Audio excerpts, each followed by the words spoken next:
लोकप्रिय है। शायद आप लोगों को इस बात की जानकारी नहीं होगी। आप समझते होंगे कि वो अरुणाचल प्रदेश के मुख्यमंत्री हैं और उनकी लोकप्रियता और उनकी मान्यता केवल अरुणाचल प्रदेश की सीमाओं तक ही सीमित है। लेकिन आपके मुख्यमंत्री श्री पेमा खांडू जी के बारे में आपको मैं बताना चाहता हूं कि अरुणाचल प्रदेश से कहीं अधिक मान्यता जो लोग भी भारत की राजनीति से परिचित हैं, पूरे भारत में आपको देखने को मिलेगी उनकी सादगी, उनकी सरलता, उनकी कर्तव्य निष्ठा। मैं समझता हूं कि अरुणाचल प्रदेश के लिए गौरव का विषय है। ऐसे यहां के यशस्वी मुख्यमंत्री श्री पेमा खांडू जी, मेंबर ऑफ पार्लियामेंट, आपके संसद सदस्य जो बराबर भारत की संसद में आपकी समस्याओं को उजागर करते रहते हैं, ऐसे श्री तापिर गाव जी और यहां के local MLA Shri Ojing Tasing ji, lieutenant general RP Kalita GOCC eastern command, lieutenant general Rajiv Chaudhary DGBRO, lieutenant general RC Tiwari GOC 3 corps और वीसी के माध्यम से जुड़े सारे देश भर के हमारे सम्मानित जनप्रतिनिधिगण, अधिकारी वर्ग, देवियों व सज्जनों, सबसे पहले मैं अपनी तरफ से आप सभी बहनों भाइयों को, केवल आप ही को नहीं बल्कि पूरे अरुणाचल प्रदेश के बहनों भाइयों को नव वर्ष की हार्दिक शुभकामनाएं देता हूं। और आज इस बॉर्डर रोड ऑर्गेनाइजेशन द्वारा जैसा आपको बताया गया है कि देश के 7 स्टेट्स यूटी, जिसमें अरुणाचल प्रदेश है, सिक्किम है, जम्मू कश्मीर, लद्दाख, राजस्थान और पंजाब तथा उत्तराखंड के सीमावर्ती इलाकों में 28 इंफ्रास्ट्रक्चर प्रोजेक्ट को राष्ट्र के रूप में आज समर्पित किया जा रहा है। एक साथ इतने इंफ्रास्ट्रक्चर प्रोजेक्ट्स का उद्घाटन सीमाई इलाकों के विकास के प्रति सरकार और बीआरओ के सम्मिलित प्रयासों का ही यह परिणाम है। नए साल के अवसर पर सीमावर्ती इलाकों में जनता को इन प्रोजेक्ट से बेहतर शायद ही कोई और उपहार दिया जा सकता है। साथियों, अरुणाचल प्रदेश के कर्मठ मुख्यमंत्री श्री पेमा खांडू जी के नेतृत्व और मार्गदर्शन में इस प्रदेश ने पिछले कुछ वर्षों में डेवलपमेंट के नए आयाम स्थापित किए हैं। हेल्थ हो, एजुकेशन हो, ट्रांसपोर्ट हो या टूरिज्म हो, ऐसे लगभग सभी सेक्टर्स में इस ऊंचे प्रदेश ने नई ऊंचाइयों को हासिल करने में कामयाबी प्राप्त की है।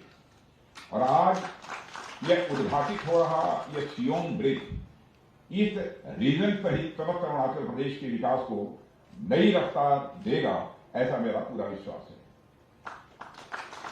मैं बॉर्डर रोड ऑर्गेनाइजेशन, संबंधित सारे स्थानीय लोगों सहित समस्त देशवासियों को इस अवसर पर हार्दिक बधाई देता हूं और इन प्रोजेक्ट्स को राष्ट्र को समर्पित करता हूं। मेरे बहनों भाइयों, पिछले कुछ वर्षों में बीआरओ ने जिस भावना और गति के साथ विकास कार्यों को अंजाम दिया है, उसकी जितनी भी सराहना की जाए वह कम है। अधिक से अधिक सीमावर्ती क्षेत्रों को जोड़ने की योजना यह हमारी सरकार की प्राथमिकताओं में है, ताकि वहां रहने वाले लोगों को विकास के साथ साथ उनमें व्यवस्था के प्रति एक विश्वास की भावना भी विकसित हो सके।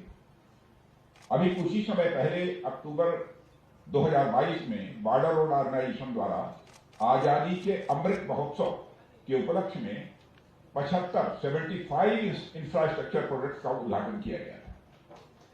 और इसके अंतर्गत मैंने लद्दाख में श्योक ब्रिज का उद्घाटन किया था। इस पुल के पूरा होने से सभी मौसमों में हमारी आर्म फोर्सेस के हैवी इक्विपमेंट, टैंक्स और गन्स का दुर्गम श्योक नदी को तेजी से पार करना सुनिश्चित होगा और हमारी रक्षा में भी स्वाभाविक रूप से बढ़ोतरी होगी। और इस दौरान जब मैं लद्दाख गया था तो मैं वहां के लोगों से मिला था और उससे मैंने बातचीत भी की थी और मुझे अच्छी तरह याद है कि भारत माता का जय हो, भारत माता की जय, का उद्घोष वहां के लोगों ने किया था।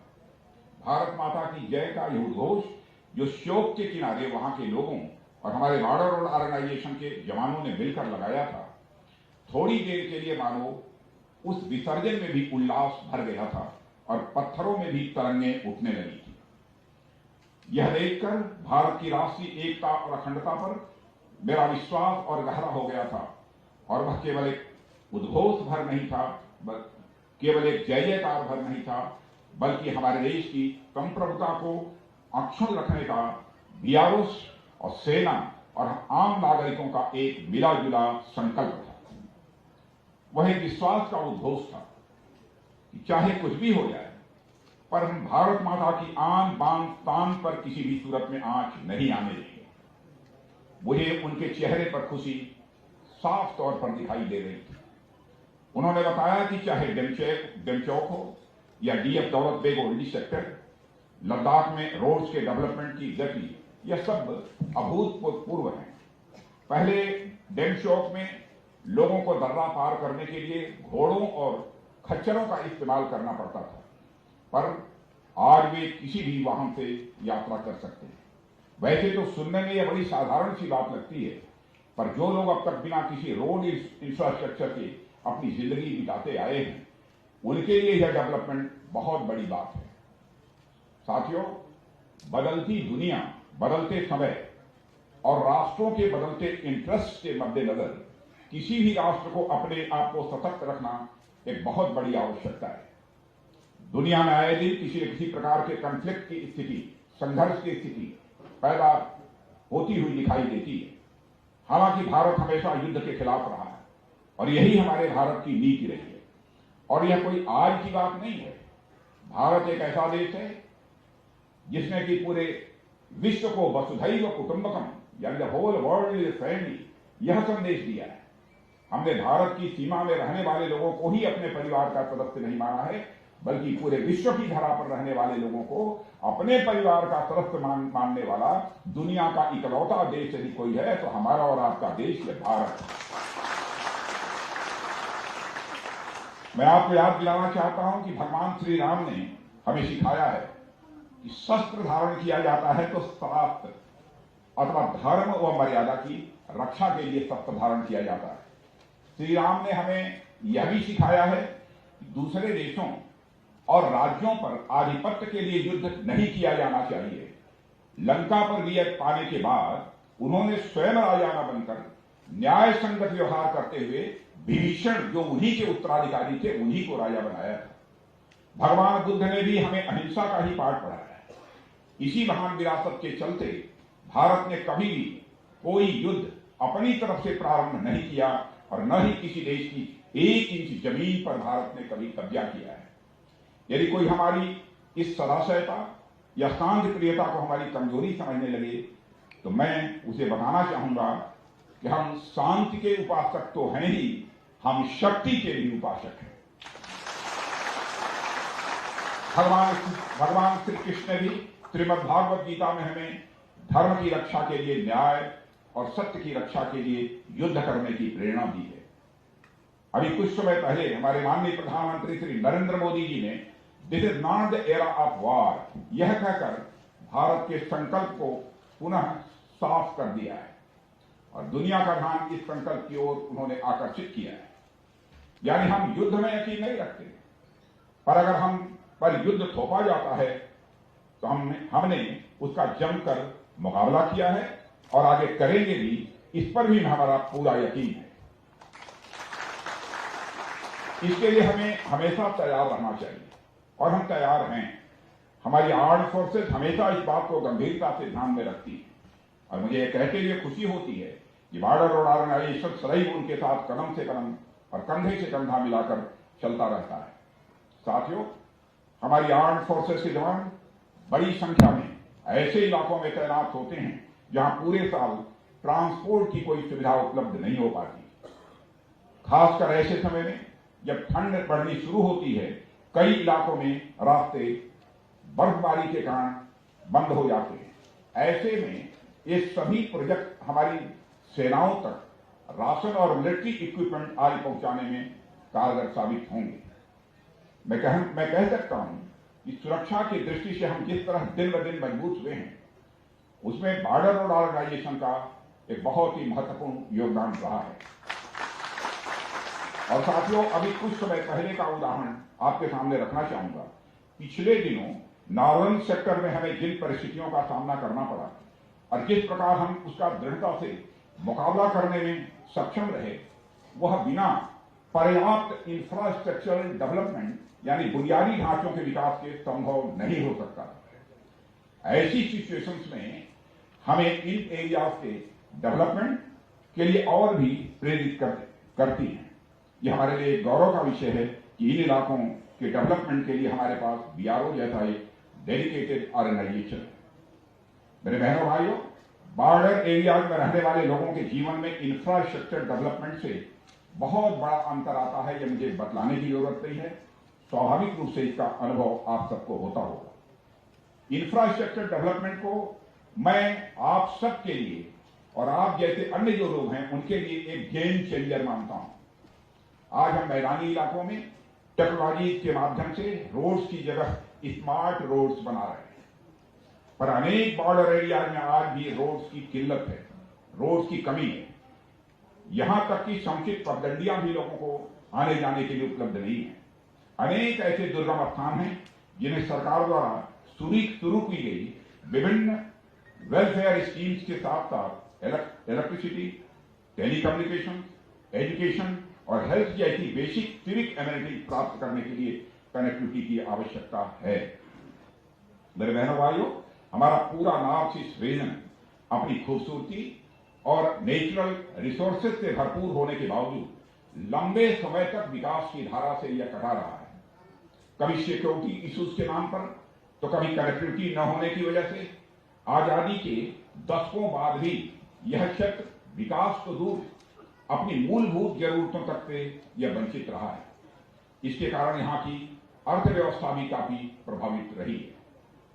इस संबंध में हमारा मानना है कि नॉर्थ ईस्ट रीजन न केवल हमारे देश के समग्र विकास के लिए बल्कि ईस्ट एशिया के साथ हमारे संबंधों, ट्रेड, ट्रेवल और टूरिज्म का भी गेटवे है। हमारा देश का यह पूर्वी हिस्सा जितना अधिक मजबूत होगा, हमारा पूरा देश उतना ही अधिक मजबूत होगा। इसलिए सरकार ने इस पूरे क्षेत्र को हमेशा अपनी सर्वोच्च प्राथमिकता में रखा है। मेरे बहनों भाइयों, हमारी सरकार द्वारा इन एरिया के डेवलपमेंट पर गंभीरता से ध्यान दिया गया, जिसके चलते हमारे देश की सुरक्षा व्यवस्था पहले से कहीं अधिक कई गुना मजबूत हुई है। मैं यह भी बताना चाहूंगा कि जब मैं गृह मंत्रालय का कार्यभार संभाल रहा था, तब भी नॉर्थ ईस्ट रीजन में सिक्योरिटी एनवायरनमेंट और आर्थिक विकास से जुड़े मुद्दों को हल करने के लिए मैं यहां आता रहता था और इसके लिए हमने कई महत्वपूर्ण कदम भी उठाए थे। अधिकतर लोग यह समझते हैं कि बीआरओ केवल आर्म्ड फोर्सेस के लिए काम करता है, पर मुझे लगता है कि बीआरओ इससे कहीं आगे कनेक्टिंग प्लेसेस, कनेक्टिंग पीपुल की फिलॉसफी के साथ देशवासियों को एक दूसरे से जोड़ने का काम कर रहा है और अपने ध्येयवाद यानी श्रमेण सर्वं साध्यम को चरितार्थ भी बॉर्डर रोड ऑर्गेनाइजेशन कर रहा है। अत्यधिक दुर्गम और रिमोट एरियाज में काम करने वाले बीआरओ के कर्मयोगी कठिन और चुनौतीपूर्ण समय में इंफ्रास्ट्रक्चर तैयार कर उन जगहों पर भी पहुंच गए हैं जहां और लोगों के द्वारा पहुंचने का प्रयास कभी नहीं किया गया। मेरे बहनों भाइयों, मेरे पास खबरें आती रहती थी कि इमरजेंसी के केस में ऐसे इलाकों के लोग अक्सर तत्काल चिकित्सा की सुविधा नहीं प्राप्त कर पाते थे, पर वक्त बदल रहा है। आज मुझे अरुणाचल प्रदेश, लद्दाख और मिजोरम के रिमोट एंड डिफिकल्ट लोकेलिटीज पर स्थित मेडिकल इंस्पेक्शन रूम्स में 3 टेलीमेडिसिन नोड्स का उद्घाटन करते हुए भी बेहद खुशी हो रही है। और ये नोड टेलीमेडिसिन कंसल्टेशन के माध्यम से मेडिकल एंड सर्जिकल इमरजेंसी में शीघ्र चिकित्सा सहायता प्रदान के लिए स्थापित किए गए हैं, जो स्थानीय लोगों की स्वास्थ्य संबंधी जो जरूरतें हैं उनके लिए बहुत ही सहायक सिद्ध होगा। यह सब नॉर्थ ईस्ट की जनता की क्वालिटी ऑफ लाइफ में एक क्वांटम इंप्रूवमेंट, बहुत बड़ा इंप्रूवमेंट लाएगा, ऐसा मेरा विश्वास है। मेरे साथियों, बॉर्डर रोड ऑर्गेनाइजेशन के नाम को जब मैंने पहले 60 में इसे लिखा हुआ देखा था, 60 में लिखा हुआ BRO, बॉर्डर रोड ऑर्गेनाइजेशन को लिखा जाता। पहले जब मैं बॉर्डर रोड ऑर्गेनाइजेशन को बचपन में नहीं जानता था तो मैंने उसे ब्रो समझा था। ये BRO ये ब्रो है, जिसे आजकल हमारी नई जनरेशन ब्रदर यानी भाई के सेंस में यूज करती है। पहले BRO को मैं समझा कि BRO नहीं, बॉर्डर रोड ऑर्गेनाइजेशन नहीं जानता था, मैं समझा ब्रो है, यानी इसको भाई कहते हैं आजकल।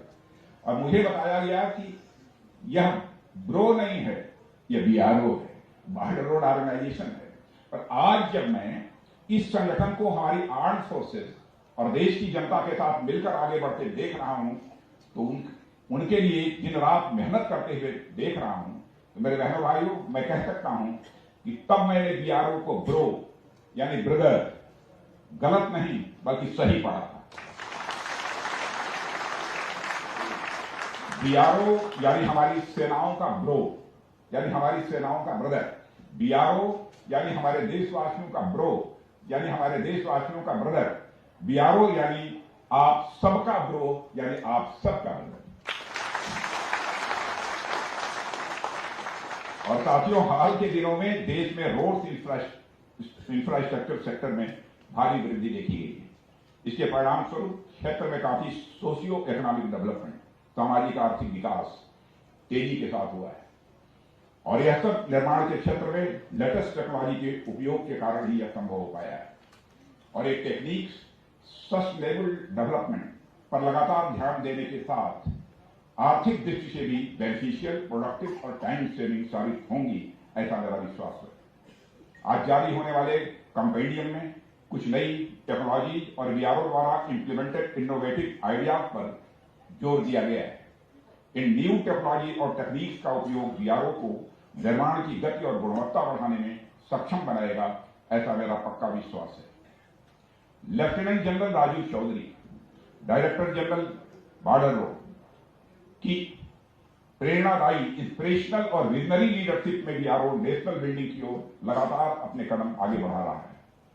जैसा कि रोड्स के बारे में किसी ने कहा है, it is not the destination, it is the journey.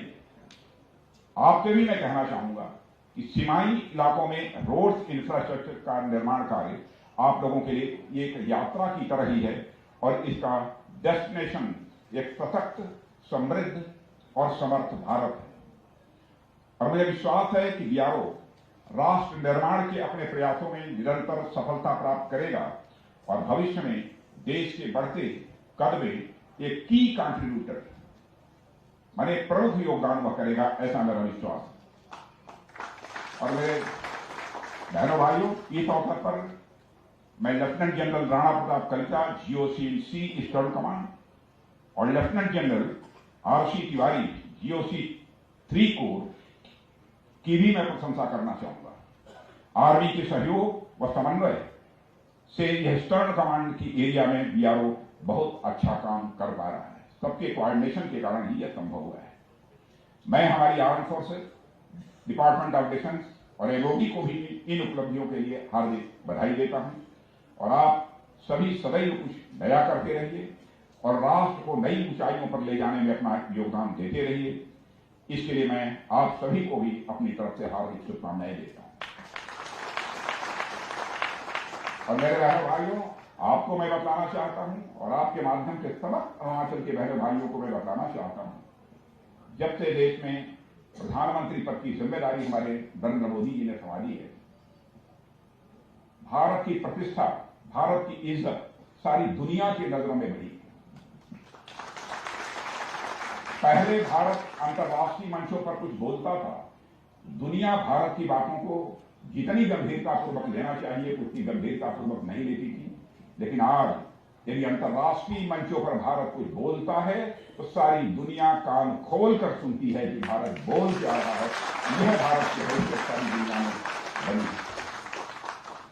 इस अवसर पर इससे ज्यादा मैं कुछ न कहते हुए आप सभी के सम्मिलित प्रयासों की मैं सराहना करता हूं और मैं इंफ्रास्ट्रक्चर प्रोजेक्ट्स के उद्घाटन के अवसर पर आप सभी और समस्त देशवासियों को बधाई और नए वर्ष की हार्दिक शुभकामनाएं देते हुए यहीं पर अपना निवेदन समाप्त करता हूं। आप सबको बहुत बहुत धन्यवाद।